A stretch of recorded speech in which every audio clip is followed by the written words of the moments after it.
7월 2일 새벽 예배를 시작하겠습니다. 사도신경으로 우리의 신앙을 고백하도록 하겠습니다. 나는 전능하신 아버지 하나님, 천지의 창조주를 믿습니다. 나는 그의 유일하신 아들, 우리 주 예수 그리스도를 믿습니다. 그는 성령으로 잉태되어 동정녀 마리아에게서 나시고 본디오 빌라도에게 고난을 받아 십자가에 못 박혀 죽으시고 장사된 지 사흘 만에 죽은 자 가운데서 다시 살아나셨으며 하늘에 오르시어 전능하신 아버지 하나님 우편에 앉아 계시다가 거기로부터 살아있는 자와 죽은 자를 심판하러 오십니다. 나는 성령을 믿으며 거룩한 공교회와 성도의 교제와 죄를 용서받는 것과 몸의 부활과 영생을 믿습니다. 아멘. 다 함께 찬송가 180장 찬양하시겠습니다.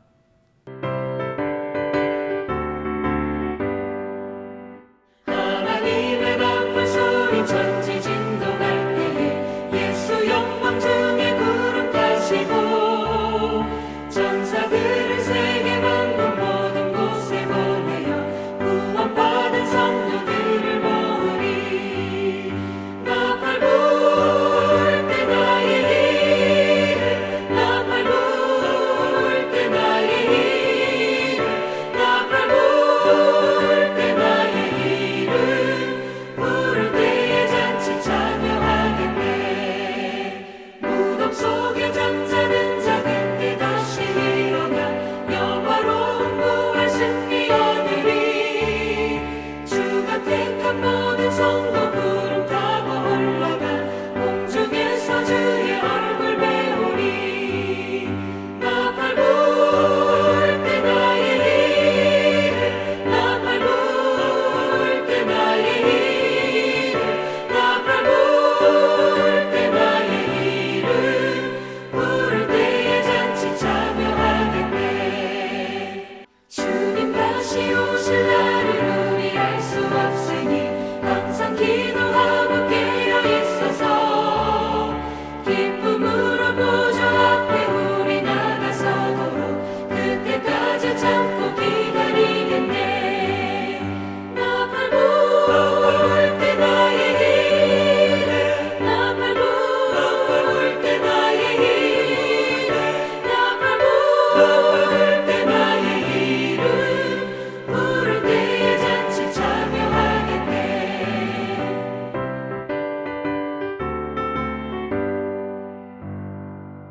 오늘 우리 공동체의 말씀 묵상은 요한계시록 1장 2장입니다.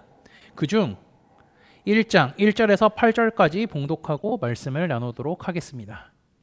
예수 그리스도의 계시라. 이는 하나님이 그에게 주사 반드시 속히 일어날 일들을 그 종들에게 보이시려고 그의 천사를 그 종 요한에게 보내어 알게 하신 것이라. 요한은 하나님의 말씀과 예수 그리스도의 증거 곧 자기가 본 것을 다 증언하였느니라. 이 예언의 말씀을 읽는 자와 듣는 자와 그 가운데에 기록한 것을 지키는 자는 복이 있나니 때가 가까움이라.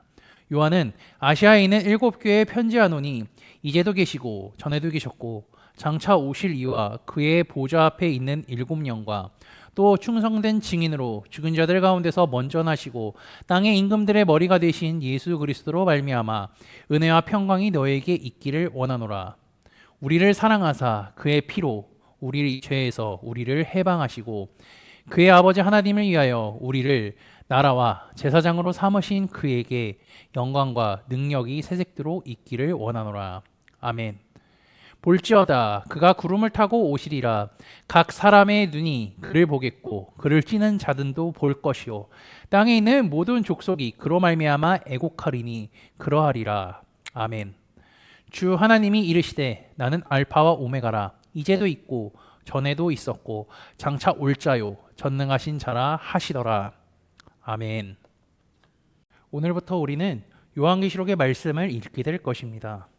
담임 목사님을 통해 배우고 있는 사사기 성경 공부 이후에 요한계시록을 우리가 성경 공부로 배울 것이지만 본격적인 공부에 앞서서 새벽 예배를 통해 말씀을 보고 읽게 되었다는 것이 신기하고 감사할 따름입니다. 새벽에는 제한된 시간이 있어서 짧지만 여러분들과 함께 말씀을 나누면서 그 안에 숨겨진 하나님의 계획과 뜻을 찾아가 보도록 하겠습니다. 요한계시록 1장은요, 사도 요한의 인사와 자신이 왜 계시록을 쓰게 되었는지 설명하고요. 2장부터는 7교회에 보내는 편지로 되어 있죠. 1장은 요한계시록의 시작인 만큼 중요하기도 합니다. 특히 1절에서 4절은요, 요한계시록의 성격을 잘 보여주는데 계시, 예언, 편지로 되어 있다고 하죠. 1절에는 예수 그리스도의 계시라고 되어 있고요. 3절은 예언의 말씀으로 있고 4절에는 7교회에 편지한다는 표현이 등장합니다. 그러므로 요한계시록은 계시, 예언, 편지의 책이라고 할 수도 있습니다. 계시는요, 그동안 숨겨왔던 하나님의 뜻이 밝히 드러나는 것이고요. 예언은 먼 미래에 일어날 일들을 미리 말하는 거죠. 그리고 7교회에 보내는 편지인데요. 이 7교회는요, 지역과 시대를 초월한 모든 교회를 의미하기도 합니다. 성경에서 7은 우리가 잘 알고 있겠지만 완전수이며 온전함, 충만함, 완전함을 의미하죠. 7교회에 보낸다는 말은요, 지역과 시대를 초월해서 이 땅에 존재하는 모든 교회에게 이 말씀을 전한다는 겁니다. 요한은 1장 2절에 하나님의 말씀과 예수 그리스도의 증거인 자신이 본 것을 다 증언한다고 하며 이 말씀을 읽고 듣고 지키는 자는 복이 있다고 했습니다. 여기서 요한이 말하는 복은요, 세상의 복이 아닌 하나님께서 주시는 은혜의 복이라고 할 수 있죠. 그리고 4절에서 6절은 7교회에 편지를 보내면서 예수님께서 그들과 함께 하시기를 축복한다고 합니다. 그가 말하는 예수님에 대한 표현을 보자면요, 4절을 보면 지금도 계시고 전에도 계셨고 장차 오실 이라고 표현합니다. 그리고 그의 보좌 앞에 있는 7명을 또 이야기하죠. 이는 우리 주님께서 하나님 보좌 옆에 앉아 계시고 그 앞에 7천사가 있음을 말해줍니다. 5절은요, 주님의 죽음과 부활에 대해 설명합니다. 예수님께서는 십자가에 달려 죽으시고 부활하셔서 죽은 자들의 첫 열매가 되셨습니다. 그리고 예수님께서 왜 죽으셔야만 했는지도 설명하죠. 이는 인간을 너무나 사랑하셔서 그의 피로 우리를 죄에서 해방시키기 위함이라고 하죠. 예수님께서는요, 우리의 죄를 위해, 나의 죄를 위해 죽으시고 십자가에 달려 돌아가셨을 뿐 아니라 부활하셨습니다. 그 후에 하늘로 승천하시고 그리고 다시 오시겠다고 약속하셨습니다. 요한은 계시록을 읽기 위해 이 첫 장을 핀 성도들을 위하여서 예수님이 어떤 분인지 다시 한번 설명해 주어서 복음을 상기시켜주고 있습니다. 7절은요, 그 주님이 어떤 모습으로 오실지 설명하고 있죠. 볼지어다 그가 구름을 타고 오시리라. 각 사람의 눈이 그를 보겠고 그를 찌른 자들도 볼 것이요 땅에 있는 모든 족속이 그로 말미암아 애곡하리니 그러하리라. 모든 사람들은 주께서 구름을 타고 오실 것을 다 볼 것이라 했죠. 그리고 보는 사람들 중에요, 그를 찌른 자도 있을 것이라고 했습니다. 이 예수님을 찌른 자들은 누굴까요? 주님의 말씀을 믿지 않을 뿐더러 주님을 대적하는 사람들이라고 할 수 있습니다. 그리고 땅에 있는 모든 족속들이 주님으로 말미암아 애곡한다고 합니다. 이 애곡은 어떤 의미일까요? 먼저 애곡이란 표현을 보면요, 이것은 그리스도인이 아니라 믿지 않는 자들이 할 애곡입니다. 그리스도인들은요, 주께서 오시면 어떻게 하죠? 기쁩니다. 즐거웁니다. 행복합니다. 왜냐하면요, 주께서 다시 오신다고 말씀하셨고 어떻게 오실지도 알려주셨는데 그 말씀이 그대로 이루어졌기 때문이죠. 우리가 기다리고 고대하던 주님이 다시 오셨기에 기뻐할 수밖에 없습니다. 8절은요, 하나님께서 자신이 어떤 분인지 말씀하신 것을 들은 그대로 요한이 설명을 하는데요, 알파와 오메가라고 합니다. 알파와 오메가는요, 헬라어의 제일 처음, 자음과 마지막 자음입니다. 이는 하나님께서 처음과 끝, 시작과 나중이라는 의미이기도 하죠. 그래서 하나님께서는 이 땅의 처음 시작과 마지막 때까지, 즉 전에도 계시고 지금도 계시고 영원 무궁토록 계시고 이 땅을 다스리실 분이라는 의미입니다. 이제 계시록의 첫 장을 열었습니다. 시간이 제한되어서 매일 읽어야 할 부분을 전체적으로 다루지는 못하지만 계시록을 펼쳐보니까 우리가 말씀을 듣고 믿고 배워서 그 말씀이, 약속의 말씀들이 일어날 것임을 확신하게 합니다. 요한은 인사를 통해 말씀을 읽는 우리들로 하여금 믿음을 상기시킵니다.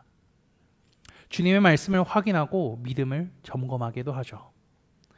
짧은 구절일지라도, 짧은 내용일지라도 주님에 대해 묵상하게 합니다. 하나님께서는요, 과거, 현재, 미래에도 계셨었고 계시고 있고 계실 분이시며 이 세상을 이끌어 가시는 분입니다. 부활하시고 승천하신 예수님이 다시 오신다고 말씀하셨고 그 약속의 말씀을 이루실 것입니다. 주님께서 요한을 통해 계시록의 말씀을 주셨습니다. 우리 주님이 다시 오실 날을 소망하며 굳건한 믿음으로 승리하는 코너스톤 믿음의 형제자매들이 되시기를 주님의 이름으로 축복합니다. 다 함께 찬송가 206장 찬양하시겠습니다.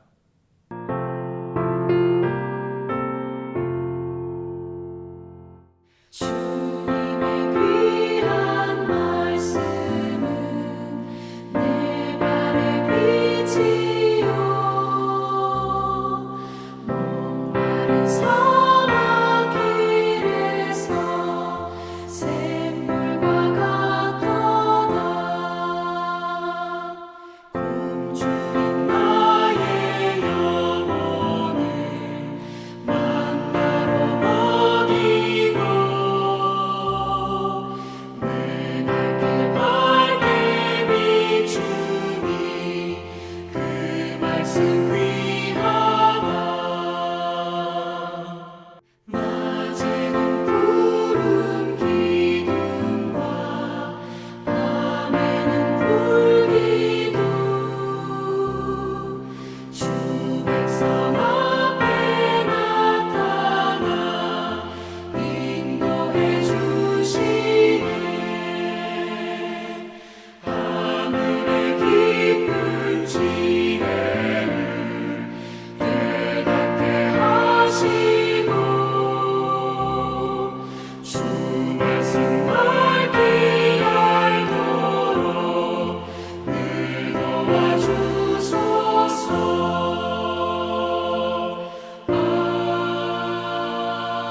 아멘. 다 함께 기도하시겠습니다. 하나님, 오늘 하루도 예배로 시작하게 하시니 감사합니다. 우리의 입술엔 주님을 향한 찬양과 감사가 넘치게 하시고 오늘 하루도 주님께서 주신 약속의 말씀을 붙잡고 살아가게 인도하여 주옵소서. 지난주의 말씀을 기억하며 기도합니다.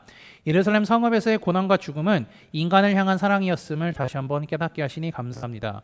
예루살렘 성읍은 구원의 길을 만드신 하나님의 사랑이 나타난 곳이며 예수 그리스도로 인해 하나님과 인간의 막힌 담을 헐었던 곳임을 기억하며 그 놀라운 사랑의 사건이 있었던 예루살렘 성읍을 기억하고 그것을 위해 기도하는 우리가 되게 하옵소서. 사도 요한이 반모섬에서 주님의 계시를 받아 말씀을 기록했습니다. 요한계시록의 첫 페이지를 열며 주께서 우리에게 베풀어 주신 사랑과 은혜를 기억하게 하시고 부활하시고 승천하셨던 주님이 이 땅에 재림하신다는 것을 굳게 믿게 하시고 이 세상의 알파와 오메가 되시는 하나님을 믿는 믿음으로 살아가는 형제 자매들이 되게 하옵소서. 예수 그리스도의 이름으로 기도합니다. 아멘. 이 시간 합심으로 기도할 제목들을 나눕니다. 깨어있는 신앙과 하나님 나라를 사모하고 주님의 다시 오심을 기다리며 살아가게 기도하시고 지금 당하고 있는 어려움을 극복할 수 있는 믿음과 지혜를 위해 기도하시기 바랍니다. 지난주에 들었던 말씀을 기억하며 기도하시고 교회를 이끌어가시는 담임 목사님과 사역자들을 위해 기도해 주시기 바랍니다. 그리고 오늘 진행되는 사사기 성경 공부와 목요일에 진행되는 목회자 세미나를 위하여서 그리고 금요일에 있을 절기 기념 기도회를 위해 속으로 번들을 위해 각자 가지고 계신 기도의 제목들을 놓고 기도하시기를 바라며 오늘도 주 안에서 승리하십시오.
네.